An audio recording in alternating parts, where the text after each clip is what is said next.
Olá, como você está? Me conta. Por aqui a pessoa está buscando colocar constantemente poesia no caos da minha vida. Que gente, quantas emoções, né? A minha vida realmente ela é muito emocionante.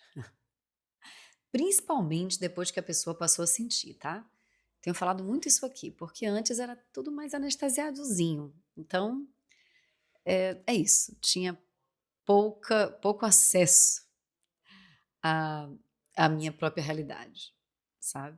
Mas hoje eu queria trazer um tema que tem chegado para mim, que é pedir ajuda.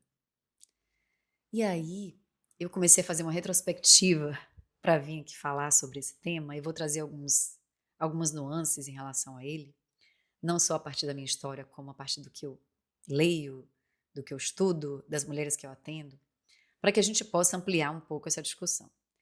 E aí eu lembrei de quando eu me tornei mãe. Foi quando eu percebi que eu não sabia pedir ajuda, que eu não pedia ajuda. Primeiro porque nesse primeiro momento, com essa reflexão, né, eu percebi que para mim pedir ajuda era como se eu estivesse dando um atestado de que eu estava falhando. Eu não associava pedir ajuda a estar conectada com as minhas próprias necessidades, entende? Então, uma vez que eu estou conectada com as minhas necessidades, eu peço ajuda. Eu falo que não está bom. Eu expresso isso. Então, a maternidade trouxe bem fortemente para mim essa percepção, principalmente no início, quando eu me tornei mãe. Eu trabalhava como fisioterapeuta, eu tinha uma empresa e eu comecei a diminuir a minha carga horária de trabalho. Então, eu entendia que se eu estava a maior parte do tempo sendo mãe demais, mãe demais, o tempo todo, como é que eu vou pedir ajuda ainda, gente? Se eu só sou mãe. A pessoa acreditava que ela era só mãe. Ela, tipo, para ser a pessoa que é só mãe, assim, que está em casa se dedicando à maternidade, ela não está só se dedicando à maternidade, meu amor. Ela está fazendo 400 milhões de coisas, entende? Então, a pessoa acreditava nisso, de que não, então não vou pedir ajuda, porque não faz sentido. Um outro ponto também que eu percebi nisso tudo é que é um lugar delicado, bem importante que a gente questione, que é a identificação com a sobrecarga, com o dar conta de tudo. Porque a gente já falou aqui sobre esse lugar eh, que nos é colocado socialmente, em que nós planejamos, gerenciamos, estamos o tempo todo com uma carga mental, fato, né? A gente não tem como eh, desconsiderar isso. É algo já imposto. É um constante se observar para a gente poder pedir ajuda, para a gente ir soltando tudo isso. Mas essa conta é alta.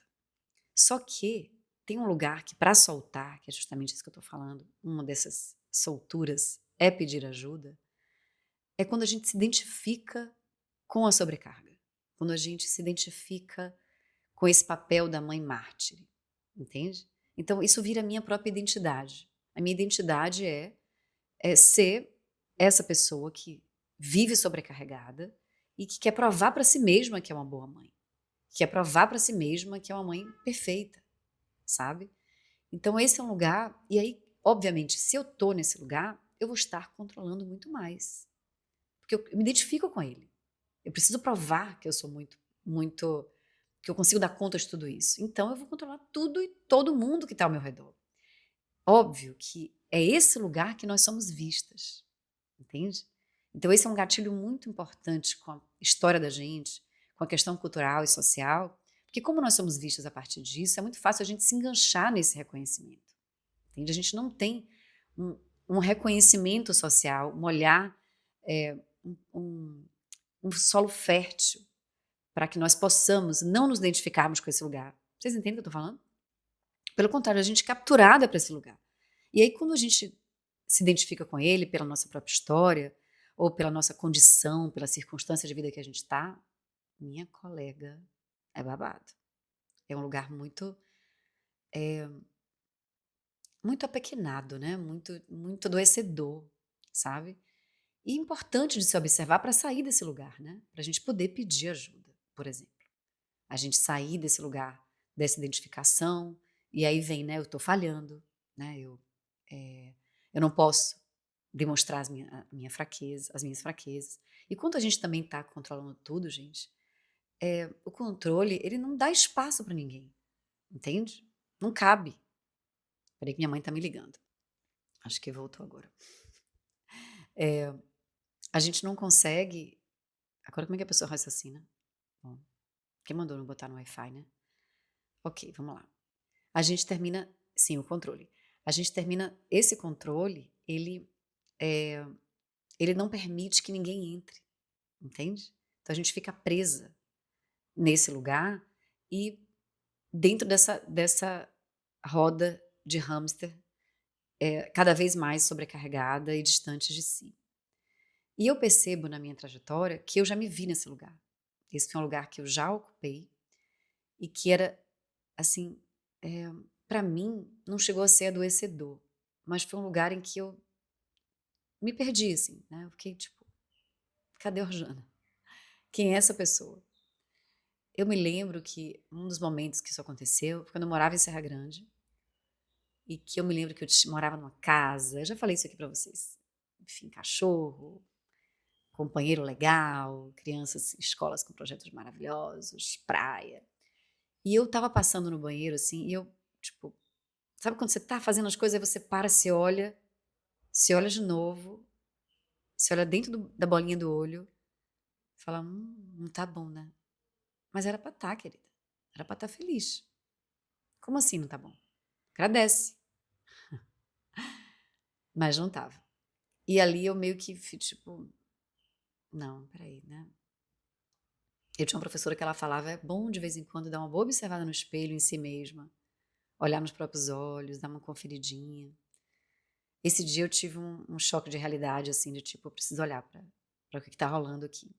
Porque existia dentro de mim uma necessidade de viver uma vida em que eu pudesse me experimentar para além desse lugar da mãe. E eu não estou falando desse primeiro momento da vida em que a gente sente a necessidade de doação, né, de cuidado. Mesmo assim, é um lugar delicado, porque muitas mulheres se perdem também nesse momento, onde elas não aceitam ajuda, né, não aceitam ajuda paga, né, ajuda muitas vezes de pessoas que estão ali disponíveis, porque elas querem dar conta de tudo aquilo, sabe? Eu me lembro que, eu não sei se eu comentei isso aqui, que eu tinha uma amiga, que eu fui na casa dela uma vez, acho que eu falei, gente, mas cabe aqui. Eu fui na casa dela uma vez e ela estava dormindo, a gente teve neném na mesma época, e a moça que me recebeu, né, era um babá, falou: "Ó, silêncio que ela tá dormindo, que essa hora a hora que ela tira o cochilo dela". E eu lá com a Alice toda, né, "Vambora, vamos caminhar no calçadão", morta de cansada, entende, ela dormindo. E eu ainda julguei, falei: "Puts, cara, como assim, né, tem um babá aqui com a filha, e ela dormindo", entende? Isso foi há 14 anos atrás. Mas isso é muito comum ainda, as mulheres ainda julgam muito esse lugar, né? A creche o dia inteiro. Então, esse lugar da identificação é muito importante, até para a gente também não dar continuidade a isso. Porque aí eu percebo que quando a gente não pede ajuda, a gente não se manifesta, né? Porque isso não é só um gesto de humildade, é um gesto político, né? Porque eu saio desse lugar de ser vista como uma ilha e vou para o mundo, e para o sistema isso não é interessante, então é bem revolucionário a gente furar isso, né? E a gente se manifestar, e a gente pedir ajuda. Então, para além disso, eu ia falar outra coisa, esqueci, vamos ver se eu lembrei. Gente, estou com memória maravilhosa. Para tudo, peraí, mais um pouquinho de água. Eu já ia falar que eu esqueci, não, mas eu lembrei. Tá tudo aqui. E aí eu fiquei refletindo ao longo, agora, né? Mas ao longo desses anos como mãe, o quanto eu quero que os meus filhos me vejam sem estar sobrecarregada, entende? Não quero que eles me vejam sobrecarregada. São muitas dentro de mim, mas vocês entenderam. Eu quero que eles vejam uma pessoa que está dentro de uma casa, que ela não dá conta de tudo sozinha, que todo mundo precisa colaborar com isso. E foi por isso que eu venho ao longo desses anos, e quando eu comecei a estudar sobre parentalidade, eu fui introduzindo isso dentro de casa. Então vamos dividir tarefa. O meu ex-marido, a gente até hoje, inclusive, tem as tarefas claras. Ele cuida de uma parte da escola, eu cuido dos médicos, e a gente vai dividindo as tarefas, e as crianças estão vendo essas tarefas sendo divididas. A gente fazia reunião familiar, gente, era quando eu comecei a estudar educação, disciplina positiva, a gente fazia uma reunião familiar semanalmente. A gente tem até um caderno que parece mais um álbum para trazer a necessidade dessas tarefas serem divididas. E eu me lembro que a gente discutia sobre os nossos incômodos, entende? O que está incomodando? E eu fazia pedidos, falava, isso aqui eu não tô dando conta, preciso que vocês atuem. Tudo a partir da idade deles, né? Na época, muito com o meu ex-marido. Então, não vou dar conta disso aqui. Eu já falei isso no outro episódio, sobre também esse lugar muito opressor, que é o lugar em que a gente faz esse tipo de movimento, né? Então, somos nós mulheres que propomos organizações de casa, e como isso é cansativo e chato, e já é por si só sobrecarregante. Essa palavra existe? Já é sobrecarrega, né? Então é isso, eu também invento palavras. E aí, já tem esse fator, mas eu também fiquei pensando, quando eu comecei esse movimento, eu fiquei pensando, cara, eu tô pensando em mim, entende? Como é que eu me beneficio aqui? Como é que eu vou conseguir me priorizar aqui? Como é que eu vou conseguir me incluir na minha agenda? Entende? Se eu tô fazendo tudo para todo mundo. Não, meu amor, como é que a gente faz aqui para fazer diferente? Eu quero ter uma vida mais espalhada, com mais florescimento. Não quero estar sobrevivendo, sabe? Eu quero poder fazer um hobby. Eu quero. O que eu quero? Como é que eu vou colocar isso na minha vida se eu tô o tempo todo fazendo tudo para todo mundo? Me conta, gente. Sabe? Então, esse lugar de pedir ajuda é um lugar extremamente importante para que nós mulheres possamos sair, diminuir, né? Não sei se sair completamente a gente consegue, mas diminuir essa sobrecarga. Teve um fator também interessante na minha trajetória, e que eu também percebo muito nos meus atendimentos, que é um lugar onde a gente também não pede ajuda quando a gente está no meio do caos.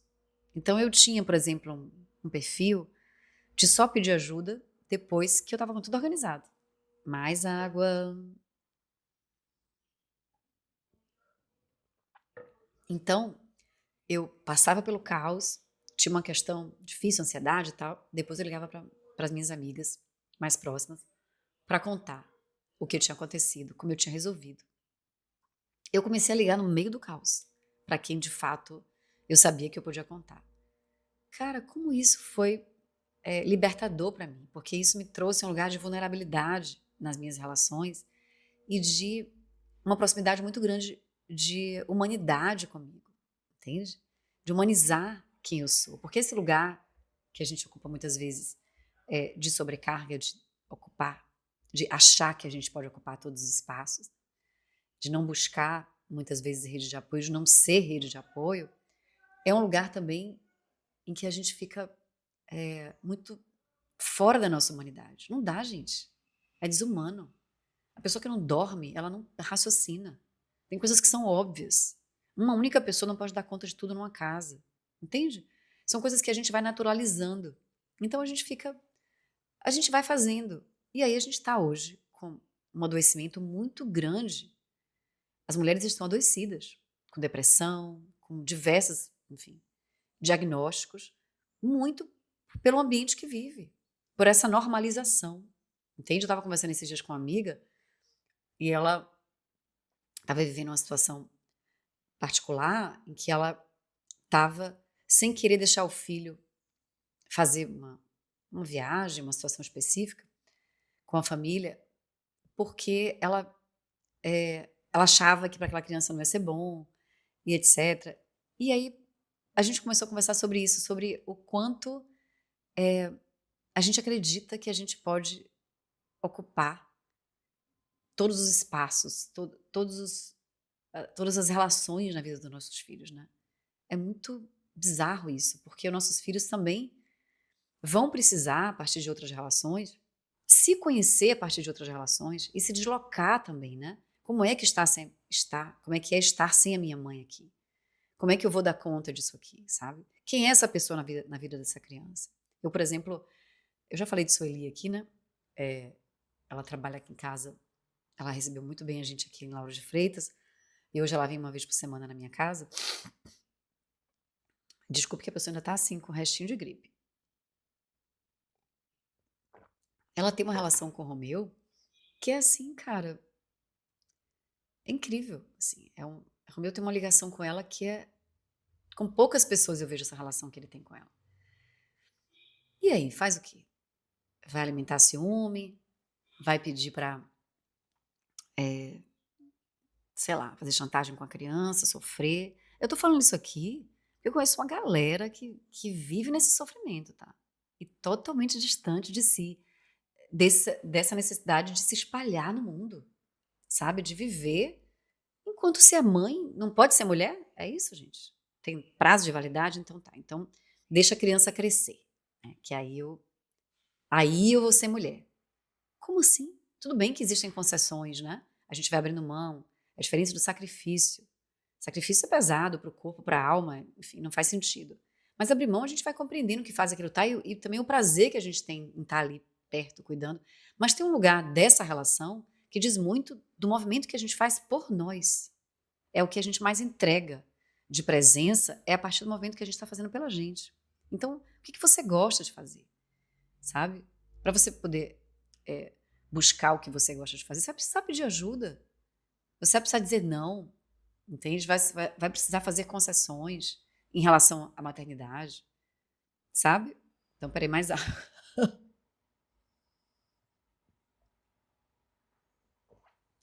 Então, é isso, porque é um lugar que é fácil da gente entrar, né?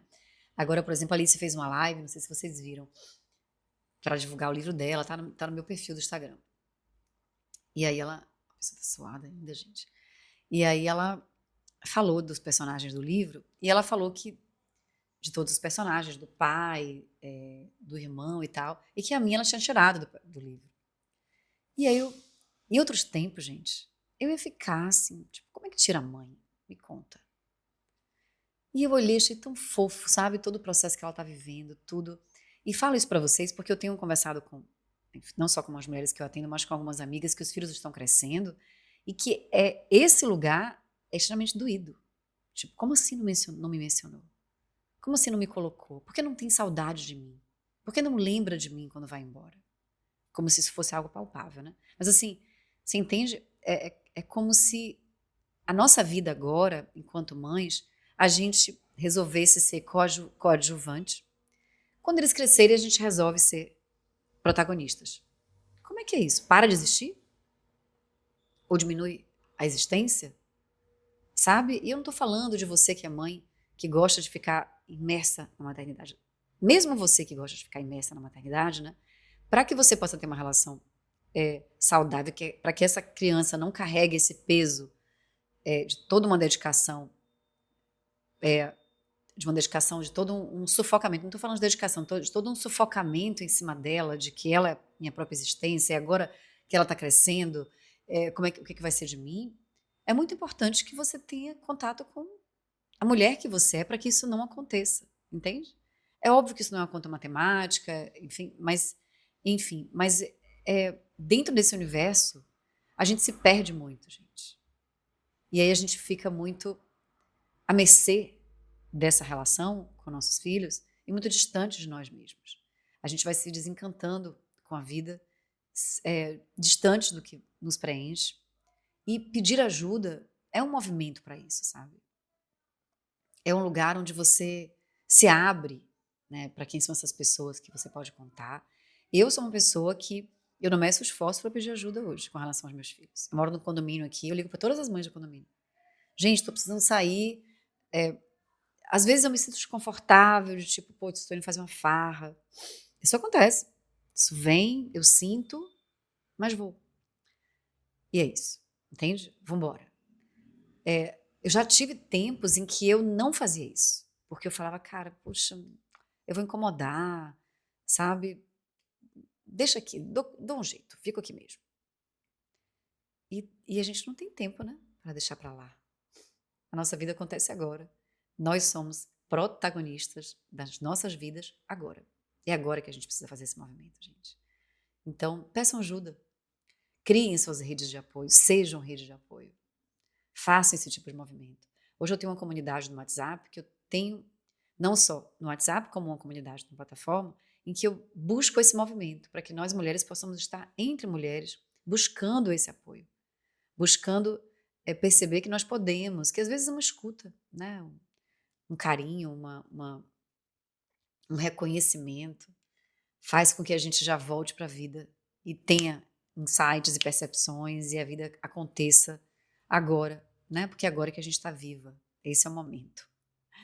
Então é isso, eh, espero que você tenha gostado, comente aqui no Spotify, é muito importante o comentário de vocês aqui na plataforma mesmo, para que a gente possa, né, trazer mais movimento. Não deixe de seguir o podcast, isso também é muito importante, para poder, enfim, ter mais visibilidade, alcançar outras mulheres, homens, né, que cheguem também. Então é isso. Um beijo, um cheiro, encontro vocês lá na comunidade, a gente vai se falando, tá bom? Até a próxima.